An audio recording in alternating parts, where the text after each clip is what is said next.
What is the one thing that you cannot forget about that day, no matter what you did?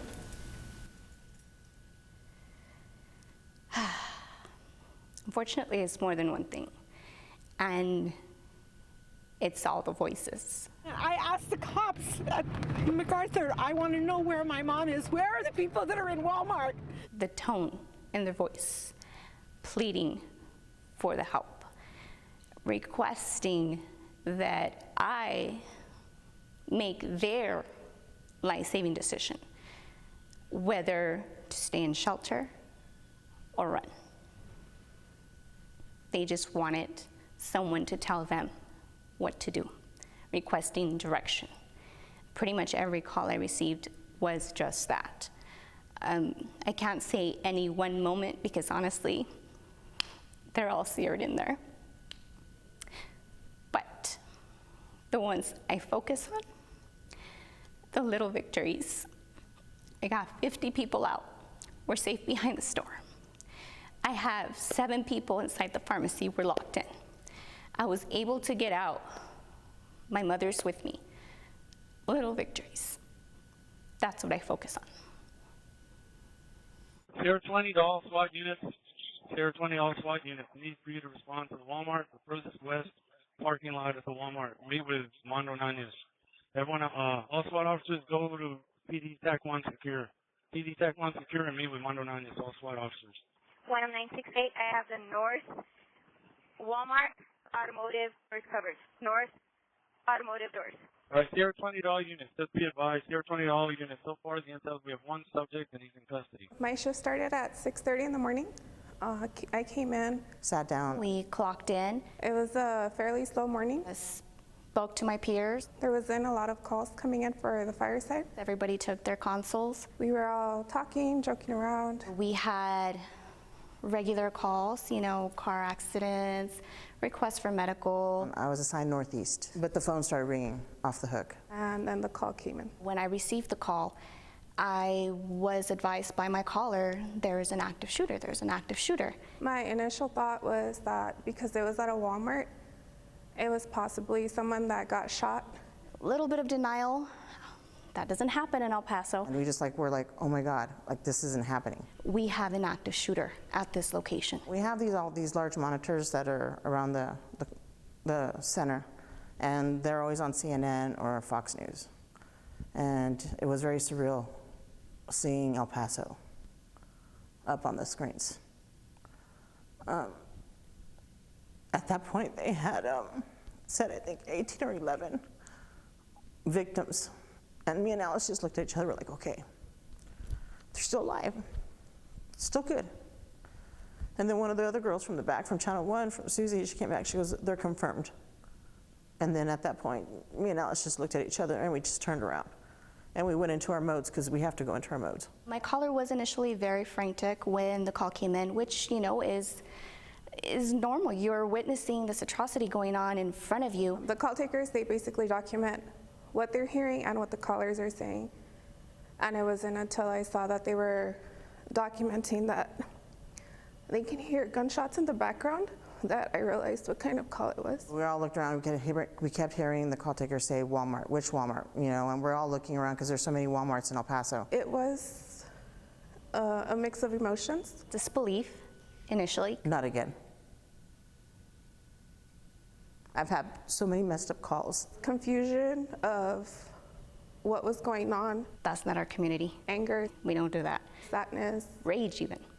That somebody would attack my community. Couldn't believe it. And it's like you have no closure. I was the dispatcher on the medical channel.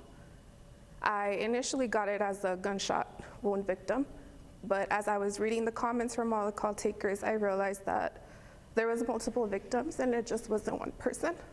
So I started requesting more ambulances, and at that time, it becomes a mass casualty incident. My daughter was out with my sister-in-law that day. We have a family restaurant, and the Sam's next door is the one that we utilize to resupply. They were running errands for the restaurant that day. I didn't know if they were there. There's nothing I can do about it. Keep that in the back of my mind. Best place for me to be is manning that phone, Had they been there and I take myself out of the equation, that's a disservice. Someone needs to answer that call, get that information. Had they not been there, I take myself off the floor, that's a disservice to the person that is there and is requesting help. So knowing that, put it in the back of my mind, compartmentalize my personal feelings, and continue to take those calls. I've been doing it for a long time. I'm good at my job. I love my job. And that's the one thing is officer safety. My job is to make sure they all get home safe and sound. So I had that. I had 3 other channels patched on that, citywide also. And the other dispatchers that I had their channels, they all helped me. That's what all this whole thing is when it's on dispatch side. It's a team effort. What was everybody's mood like that day around you? Dark, heavy, very somber. In reality, we were all mourning. We may not have known the victims personally, but we felt attacked. And we mourned. The tone in their voice was, they were confused because there were so many calls coming in that it's hard for them to be reading what's happening. So they're asking what type of call this is. And having to say it's an active shooter, which is something we've never dispatched before. You can tell that there was worry in their voice and they needed backup, so they kept requesting more rescues. I don't know how to explain it, but I don't know if you can tell, because I deal with officers and their voices, and they deal with me with my voice, because sometimes you just never meet each other. You can tell when like your voice is cracking or you're just like in non-belief of what's going on. Like it just got real. Well, when I got off work, at that moment, we only knew the number of victims. We didn't have names. So I was just hoping it was no one I knew. They actually sent me home. I came in at 10:30, they sent me home at 6:30 because they knew I was in shock by the look on my face that they were like, "Are you okay?" I was like, "Yeah, I'm fine." Because what are you gonna say? You can't cry on the floor. You can't be crying on a channel. Because how is the officer gonna be when you have a foot pursuit or whatever, and it's not even related to that, something else, and you're having another channel, another area of town to handle, and you're breaking down? Where does that leave him? Well, I thought it was fine. I knew I did everything that I could on my part. So I clocked out, I got in my car, I started driving home. Complete breakdown.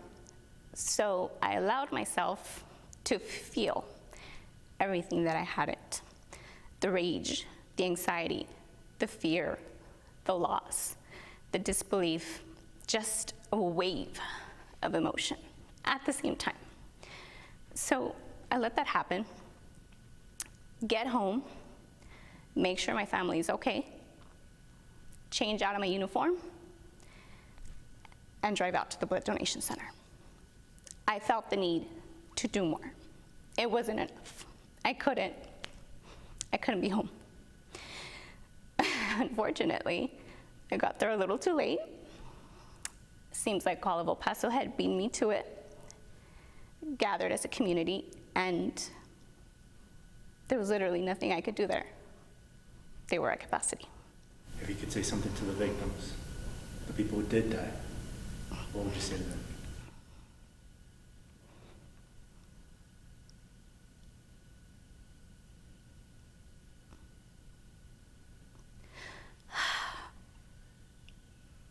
I mourned with you. I'm so sorry for your loss.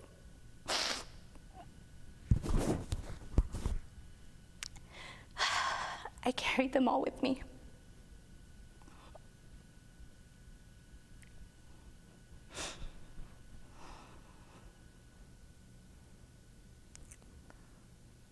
Then I'm so sorry for their loss.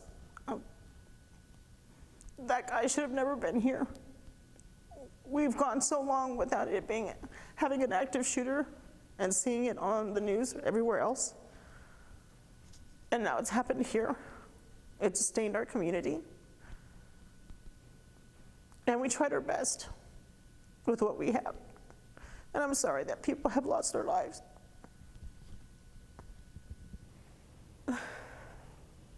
As a dispatcher, I know that maybe because of the type of injuries they sustained,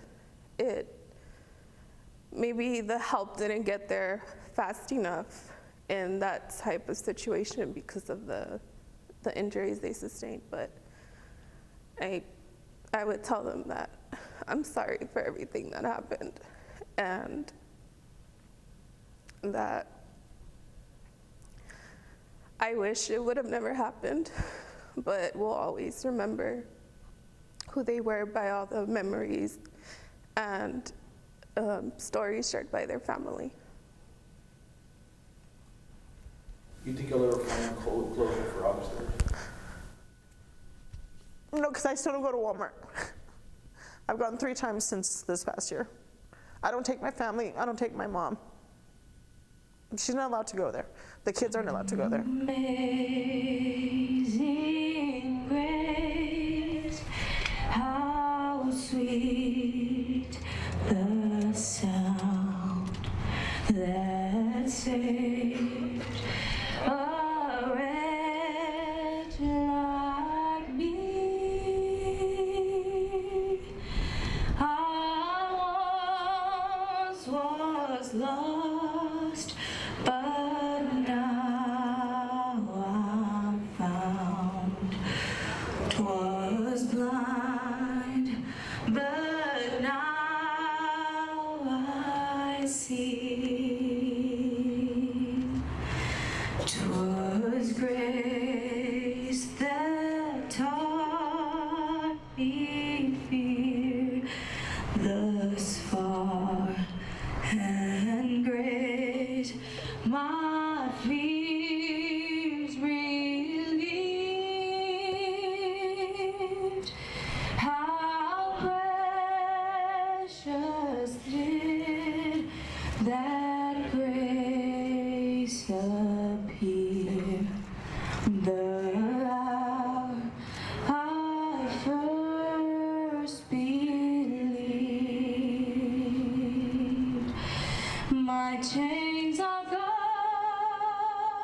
I've been set free. My God, my Savior has ransomed me. And like a flood, His mercy reigns. Unending love, amazing grace. The Lord has promised good to me. His word, my hope secures. He will my shield and portion be, as long as life endures.